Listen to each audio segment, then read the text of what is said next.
एक छोटे से गांव में एक किसान और उसकी पत्नी अपने एक छोटे से मकान में रहते थे। उनके घर के बाहर ही उनकी एक थोड़ी सी ज़मीन थी जिसमें उन्होंने बैंगन के कुछ पौधे लगाए हुए थे। अरे भानुमती, भानुमती, अरे सुनती हो? हाँ, मैं सुन रही हूँ। क्या हुआ? इधर आओ तो। अरे जल्दी आओ ना। हाँ, आती हूँ। इतनी भी क्या जल्दी है? ऐसा क्या हो गया?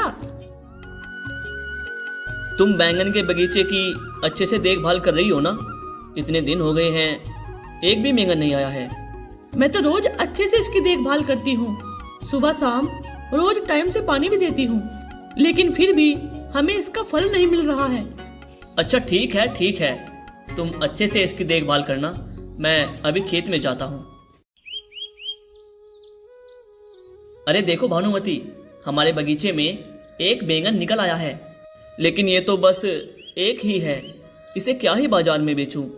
तुम एक काम करो, तुम इसकी सब्जी बनाओ, मैं खेत से लौटकर खाना खाऊंगा, ठीक है? ठीक है।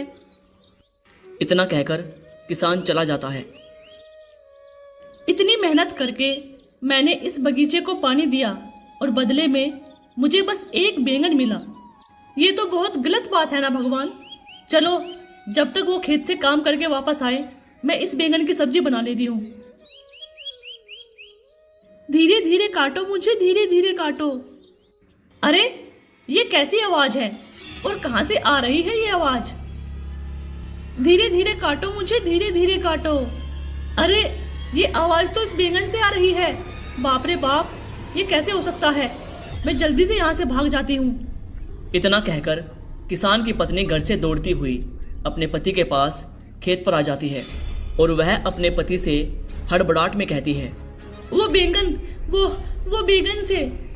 वो बैंगन से क्या? तुम पहले थोड़ा आराम से सांस लो और फिर आराम से बताओ आखिर क्या हुआ।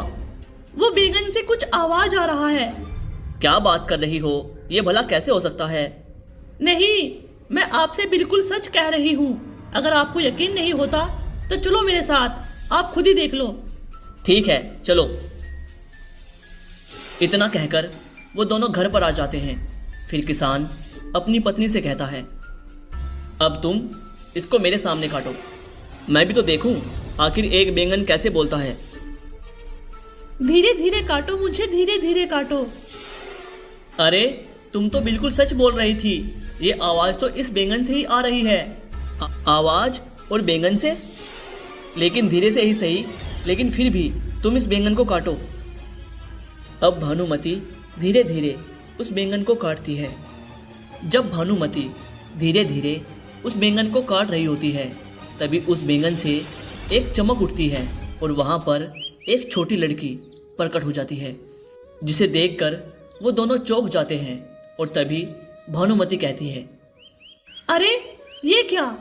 एक छोटी सी लड़की? हमारी तो कोई संतान नहीं है। मैं इस लड़की को अपनी बेटी स्वीकार करती हूँ।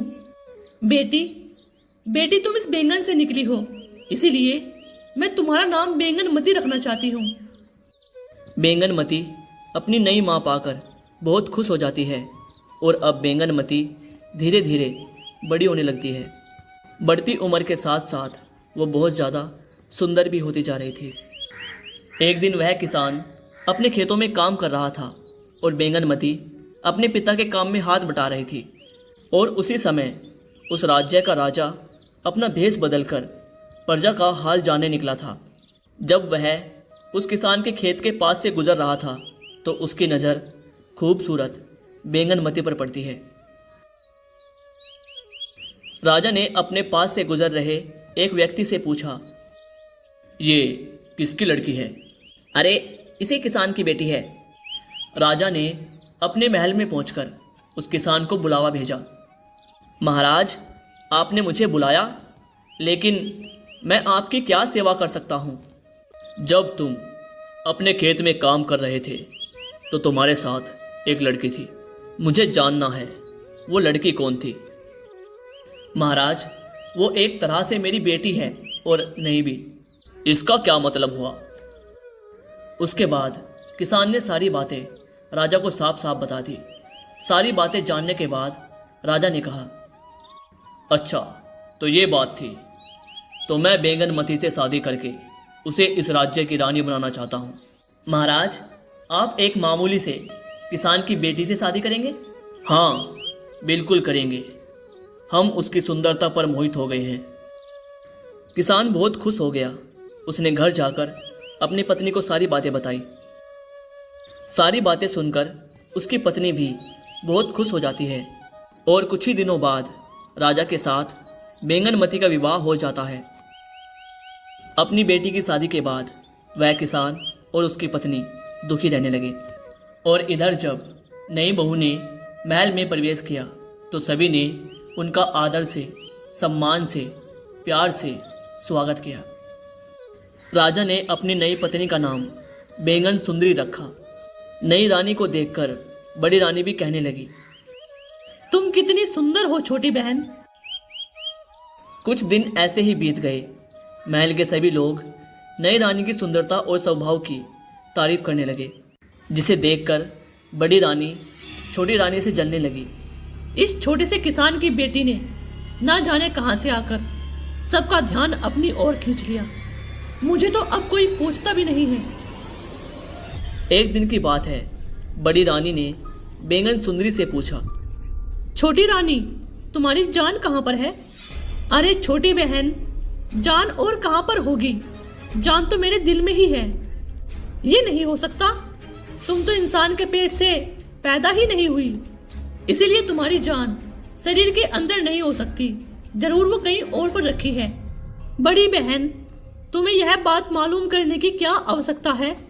जरूरत तो कुछ नहीं, बस ऐसे ही मालूम करना चाहती थी ताकि बाद में तुम्हें कोई नुकसान ना हो। बड़ी बहन, तुम ये ख्याल छोड़ दो, क्योंकि मैं यह बात किसी से कहूंगी ही नहीं तो मेरा नुकसान कौन करेगा? तो क्या तुम्हारी जान तुम्हारे शरीर में नहीं है? नहीं बहन, मेरी जान इसी शरीर में है। बात छिपाने से क्या होता है? असल बात तो अब खुल गई है। अब तुम बता भी दो, तुम्हारी जान कहाँ पर है? बहन, ये बात बताना मना है। भला अपनी बड़ी बहन को बताने में क्या दिक्कत है?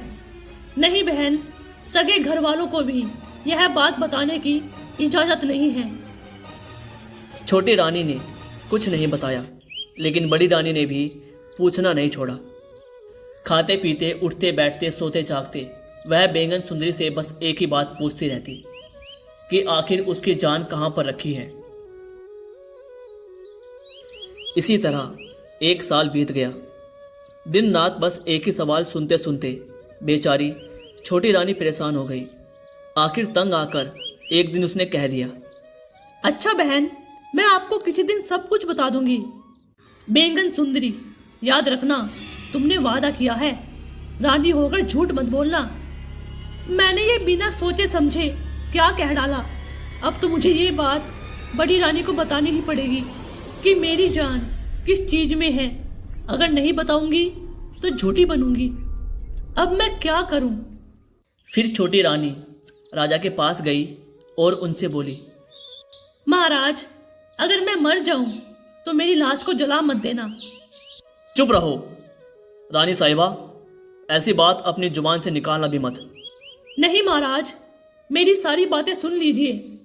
अगर मैं मर जाऊं तो इस महल से बाहर कहीं दूर, जहां लोगों का आना जाना ना हो, वहां पर एक मकान बना देना और उसी मकान में मुझे पलंग सहित रख देना। रानी साहिबा, तुम चुप करो। ये सब बातें तुम अपनी जुबान पर मत लाओ। हाँ महाराज, मैं अभी चुप हो जाती हूँ, बस मेरी आखिरी बात सुन लीजिए। उस मकान में बहुत सारा अनाज, दाल, चावल, नमक, तेल, चीनी और पानी की व्यवस्था कर दीजिएगा। कुछ दिन बीत गए। छोटी रानी, तुमने बताया नहीं कि तुम्हारी जान कहाँ पर है? तो क्या बहन, सचमुच बताना ही पड़ेगा? तुमने वादा किया है तो क्या तुम उसे पूरा नहीं करोगी? अगर मैं बता दूंगी तो तुम जरूर मेरी जान ले लोगी। राम राम, ये क्या कहती हो तुम? भला मैं ऐसा क्यों करूंगी? अच्छा, थोड़े दिन और ठहर जाओ, मेरे बच्चे को जन्म लेने दो, उसके बाद मैं तुम्हें बता दूंगी। ये बात सुनकर कि छोटी रानी को बच्चा होने वाला है, बड़ी रानी अब और भी ज़्यादा जलने लगी। अगर तुम अभी नहीं बताओगी तो मैं पूरे राज्य में ढिंढोरा पिटवा दूंगी कि रानी होकर भी मामूली लोगों की तरह झूठ बोलती है। अच्छा, तो फिर ठीक है, सुनो। मेरे पिता के खेत के पास एक कुआं है और उस कुएं के अंदर एक लकड़ी का संदूक है और उस संदूक के अंदर एक सोने का डब्बा है और उस सोने के डब्बे के अंदर एक माला है। उसी माला में मेरी जान है। छोटी रानी, तुम्हारी किस्मत बहुत अच्छी है जो तुम्हारी जान को कोई खतरा नहीं है। देखो, वो कुएं के अंदर एक संदूक, फिर संदूक के अंदर एक डब्बा और डब्बे के अंदर एक माला। इतनी महफूज है तुम्हारी जान, फिर तुम्हारी जान कौन ले सकता है।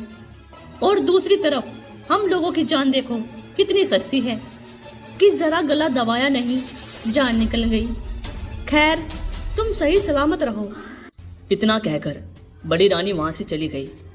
फिर उसने एक दासी को कहकर एक गोटा खीर को वहाँ बुलवाया। देखो, अगर तुम मेरा ये काम कर दोगे तो मैं तुम्हें 10 सोने की मोहरें दूंगी। क्या काम है महारानी जी, आप बस बताइए। फिर बड़ी महारानी ने उसे बैंगन सुतरी के पिता के खेत के बारे में बताया। वहाँ पर एक कुआं है और कुएं के अंदर एक संदूक और उस संदूक के अंदर एक डब्बा। तुम चुपचाप उस डब्बे को निकाल लाओ और हाँ, किसी को कानो कान खबर नहीं होनी चाहिए। गोटा खेर उसी वक्त उस डब्बे को कुएं से निकाल कर ले आया। महारानी जी, ये लीजिए आपका डब्बा। उधर कुएं से डब्बा निकालते ही बैंगन सुंदरी की तबीयत खराब रहने लगी और उधर बड़ी रानी ने डब्बे से माला निकाली और उसे उलट पलट कर देखने लगी। और जैसे ही बड़ी रानी ने वह माला पहनी, बैंगन सुंदरी तड़पने लगी और उसका शरीर ठंडा पड़ने लगा। पूरे महल में कोहराम मच गया। राजा भी रोने लगे। तभी राजा को बैंगन सुंदरी की उस दिन की बातें याद आने लगी। राजा ने उसी वक्त मंत्री को बुलाया और उनसे कहा, मंत्री जी, जितनी जल्दी हो सके राज्य के बाहर बैंगन सुंदरी के लिए एक मकान बनवाया जाए। अब मकान का क्या होगा महाराज? अब रानी के मर्त शरीर को जला देना चाहिए। नहीं, बैंगन सुंदरी की यही इच्छा थी। मंत्री जी, याद रखना, जहां लोगों का आना जाना ना हो वहीं उस मकान को बनवाना है और बैंगन सुंदरी को पलंग सहित वहां पहुंचा दिया जाए। इसके अलावा राजा ने वो सारी सामग्री भी उस मकान में रखने को कहा जो बैंगनमती ने राजा से कहा था। आपकी जैसी इच्छा महाराज। बैंगनमती ने जैसा कहा था, राज्य के बाहर बिल्कुल वैसा ही एक मकान बनवा दिया गया और बैंगन सुंदरी को पलंग सहित उस मकान में लेटा दिया गया। दिन पर दिन गुजरते गए और इसी तरह 1 साल गुजर गया। बड़ी रानी बहुत खुश थी। उसका तो जैसे कलेजा ही ठंडा हो गया था। लेकिन राजा तो बैंगन सुंदरी की यादों में बहुत दुखी रहने लगा था। बैंगनमती की याद आते ही राजा की आंखें भर आती थी। राजा अक्सर सोचता कि बैंगन सुंदरी ने मुझसे ये क्यों कहा था कि मेरे शरीर को जलाना मत। तो क्या इसका मतलब बैंगनमती एक बार फिर जी उठेगी? शायद बैंगनमती इस मकान के अंदर सो रही है और वो जाग कर शायद मुझे ढूंढती हो और बाहर निकलने का रास्ता ना पाकर महाराज महाराज चिल्लाती हो। लेकिन फिर राजा को विचार आता कि इंसान एक बार मरकर फिर जीवित नहीं होते। राजा अपने मन को समझाने के लिए बैंगनमती के मकान के चारों ओर चक्कर लगाया करता था। एक दिन उसने सुना कि मकान के अंदर से किसी बच्चे के रोने की आवाज़ आ रही थी। राजा यह सुनकर चौंक पड़ा। अरे, ये बच्चा कहाँ से आया? इतना कहते ही राजा मकान के अंदर चला गया और वो देखता है कि बैंगन सुंदरी पलंग पर मर्द पड़ी है, लेकिन उसके पास ही एक बच्चा बैठा हुआ है। ये सब देखने के बाद राजा अपने महल चला आया और सोचने लगा, हो ना हो ये बैंगन सुंदरी का ही बच्चा है। राजा अब हर रोज बच्चे को देखने के लिए मकान में आने लगा, लेकिन मकान के अंदर कोई नई बात नज़र नहीं आ रही थी। वह हर रोज़ देखता कि बैंगन सुंदरी जिस तरह से पड़ी थी उसमें कोई बदलाव नहीं आया था। धीरे धीरे दिन बीतने लगे और अब बच्चा भी बड़ा होने लगा। जब वो 4 साल का हुआ तो टूटे फूटे शब्दों में कुछ बोलने भी लगा था। राजा ने एक दिन बैंगन सुंदरी की तरफ इशारा करते हुए पूछा, बेटा ये कौन है? ये मेरी माँ है। तुम्हें खाना कौन खिलाता है? माँ। किस वक्त? रात को। ये सुनकर राजा को बड़ी हैरानी हुई। उसने बच्चे से कहा, आज रात तुम अपनी माँ से कहना कि तुम दिन में क्यों सोती हो और रात में क्यों जागती हो। अच्छा, पूछूंगा। रात में बैंगन सुंदरी जब रोज की तरह उठी और अपने बच्चे को खिलाने लगी तो उस बच्चे ने अपनी माँ से पूछा, अम्मा, मेरा पेट तो भरा हुआ है, तुम्हारा पेट किस तरह से भर गया बेटा? राजा जी आज मुझे बहुत सी मिठाई खिलाकर गए हैं और ये भी पूछे थे कि तुम्हारी माँ रात में क्यों जगती है और दिन में क्यों सोती है। बैंगन सुंदरी सब कुछ समझ गई कि राजा ने वहां आकर सब कुछ देख लिया है। उसने सोचा, अब छिपाने से क्या होगा, मुझे सब कुछ बता देना चाहिए। देखो, वो जो राजा यहाँ आते हैं वो तुम्हारे पिता हैं। जब कल महाराज यहाँ आए तो तुम उनसे कहना कि माँ की जान जिस माला में है वो बड़ी रानी के पास है। बड़ी रानी दिन भर उस माला को पहने रहती है, इसलिए माँ पूरा दिन बेहोश रहती है।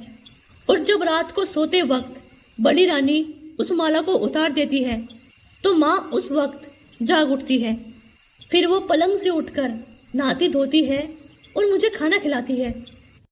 दूसरे दिन जब राजा वहां आया तो बच्चे ने सारी बातें कह सुनाई। सारा मामला राजा को समझ में आ गया। वो गुस्से से सोचने लगा, बड़ी रानी, आज तुम्हारी वजह से मेरी छोटी रानी यहाँ पड़ी हुई है। मैं तो तुम्हें सबक सिखा कर रहूँगा। महल में जाकर राजा ने बड़ी रानी से कहा, बड़ी रानी साहिबा, हमारे मित्र का एक बहुत ही प्यारा बेटा है, मैं उसे महल में लेकर आना चाहता हूँ। बच्चे तो मुझे भी बहुत पसंद है महाराज, आप उसे जरूर लेकर आइए। परंतु एक बात है, वो लड़का है बड़ा जिद्दी। जो चीज मांगता है जब तक वो मिल ना जाए रो रो कर बखेड़ा खड़ा कर देता है। तो क्या हमारे महल में किसी चीज की कमी है? वो जो चीज भी मांगेगा महाराज उसे दे दी जाएगी। अच्छा ठीक है रानी, तब तो मैं उसे लेकर आ जाता हूँ। ये कहकर राजा बैंगन सुंदरी के मकान में गया और अंदर जाकर जब वह बच्चे से बात कर रहा था तो उसने बच्चे से कहा, अच्छा बेटा एक बात सुनो, जब रानी तुम्हारे पास आए उसी वक्त उसके गले की माला पकड़ लेना और जोर जोर से रोना शुरू कर देना जब तक कि रानी वह माला तुम्हें निकाल कर ना दे दे। ठीक है, तुम समझ गए? हाँ, मैं समझ गया। इस तरह समझा बुझाकर राजा लड़के को महल के अंदर ले आया। रानी ने उसे बड़े प्यार से बुलाया और उससे बोली, अरे ये लड़का तो बहुत ही प्यारा है। बच्चे ने जैसे ही रानी के गले में माला देखी, उसे देखकर उसे लेने के लिए वह जोर जोर से रोने लगा। मुझे ये माला चाहिए, मुझे ये माला चाहिए, चाहिए तो चाहिए, मुझे ये माला चाहिए, मुझे माला चाहिए, मुझे माला चाहिए, मुझे ये माला चाहिए। रानी ने उसे बहलाने फुसलाने की बहुत ही कोशिश की। कई तरह की मिठाइयाँ और खिलौने उसके सामने पेश किए गए, लेकिन वो किसी भी तरह से मानने को तैयार न था। दूसरे के बच्चे को क्यों रुलाती हो? आखिर वो मांगता क्या है? मेरे गले की माला मांगता है। तो तुम दे क्यों नहीं देती? दे दो। नहीं नहीं महाराज, ये माला तो मैं किसी को नहीं दे सकती। अरे ये माला तुम बच्चे को दे दो, मैं तुम्हें इसी तरह की दूसरी माला लाकर दे दूंगा। ठीक है, चलो अब दे भी दो। ये माला तो मैं हरगिज नहीं दूंगी। अरे अगर नहीं दोगी तो ये लड़का रो रो कर मर जाएगा। पराए बच्चे को घर लाकर क्या यूं ही मार दोगी? बच्चे का रोना देखकर बड़ी रानी को उस पर दया आ गई। छोटी रानी तो अब मर ही चुकी है। अगर थोड़ी देर के लिए ये माला मैं इस बच्चे को दे दूंगी तो क्या ही हो जाएगा। इस समय तो मैं ये माला बच्चे को दे देती हूँ, लेकिन जब बच्चे का मन बहल जाए तो तुम इस माला को लाकर मुझे दे देना। हाँ हाँ रानी, थोड़ी देर के लिए तुम ये माला इस बच्चे को दे दो, फिर मैं तुम्हें ये माला लाकर दे दूंगा। रानी ने वह माला निकालकर राजा को दे दी और राजा उस माला को लेकर महल से निकलकर बैंगन सुंदरी के मकान में जा पहुंचा। राजा ने अंदर जाकर बैंगन सुंदरी के गले में वह माला डाल दी। माला पहनते ही बैंगन सुंदरी उठ खड़ी हुई। फिर राजा ने बैंगन सुंदरी से कहा, वो आज मैं बहुत खुश हूँ सुंदरी, लेकिन मेरी तुमसे एक विनती है। अभी 2-4 दिन के लिए तुम यहीं पर रहो, उसके बाद मैं तुम्हें खुद महल लेकर चलूँगा। उस रात जब राजा महल पहुँचा तो बड़ी रानी ने राजा से पूछा, आज इतनी रात तक कहाँ रह गए थे आप? मैं अपने सेनापति और मंत्रियों से सलाह मशवरा कर रहा था। क्या सलाह मशवरा कर रहे थे आप? एक दूसरे राज्य का राजा हमारे राज्य पर हमला करने वाला है, इसीलिए तुम्हारी सुरक्षा को देखते हुए ये सलाह दे रहे थे कि तुम्हें कहाँ पर छुपा कर रखा जाए जहाँ पर तुम सुरक्षित रह सको। हे राम, ये युद्ध के नाम से तो मुझे बहुत ही डर लगता है। तो क्या फैसला किया है आपने? मैंने सोचा है कि हमारे महल का गुप्त तहखाना, वहाँ पर मैं तुम्हें छुपा कर रखूँगा। तो जल्दी ही मेरी तहखाने में जाने की तैयारी कीजिए। दूसरे ही दिन राजा बड़ी रानी को तहखाने में छोड़कर आ गए और बाहर से ताला लगा दिया और सैनिकों को आदेश दिया कि सारी उम्र के लिए बड़ी रानी को इसी कैद खाने में कैद रखा जाए। और अगली सुबह ही राजा बैंगन सुंदरी और अपने बेटे को लेकर महल में आ गया और वो एक सुखी परिवार की तरह रहने लगे, जबकि बड़ी रानी वहीं कैद खाने में सड़ती रही।